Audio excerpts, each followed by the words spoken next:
marami kang ginawang role, marami kang na-pair ka sa iba't ibang leading man. Ngayon kay David, parang may mga nag-ship din sa inyo, sa Pulang Araw, kay Alden. Anong, yung mga fans mo, syempre, kanya-kanya ng manok. Sino yung bagay sa'yo? Sino yung gusto nilang pinupush nila para sa'yo? Pag may mga ganun kang nababasa, anong nagiging reaction mo? Na ganun ka-invested yung mga fans mo kung sinong dapat maging leading man?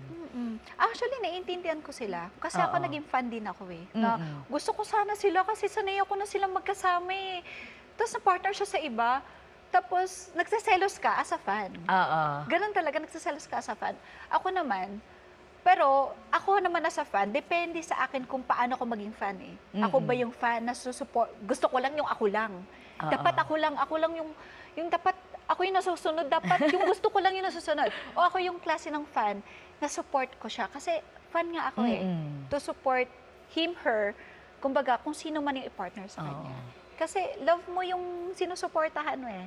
So ganun, iba't ibang klase ng Pero ang maganda sa'yo, Sanya, no, parang napaka-versatile mo. Na parang, hindi ka napapako sa mga love team, which is okay. Opo. Okay for you, na hindi ka masyadong napapako sa mga leading man, sa love team. No, parang wala, no? Wala Okay, ako mas nung- okay ba yun? Mas okay ba yun sa'yo? For me, mas okay. Mas okay sa akin kasi at least natatry ako sa iba't iba. Hindi ako yung ito lang at siya at siya lang. Pero gusto ko rin sana minsan na what if Magkaroon sa ng kanya love lang ako team? magkaroon ng love team.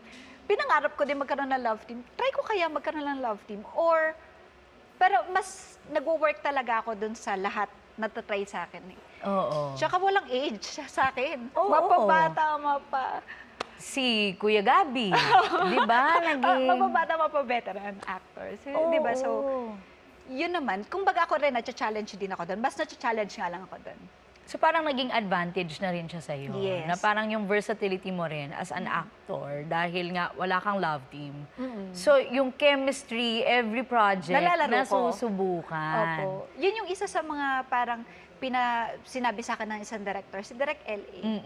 Sabi niya sa akin, kailangan mag-work yung chemistry mo kay Kuya Gab. Na kapag nag-work to, ibig sabihin, marunong ka, alam mo kung paano.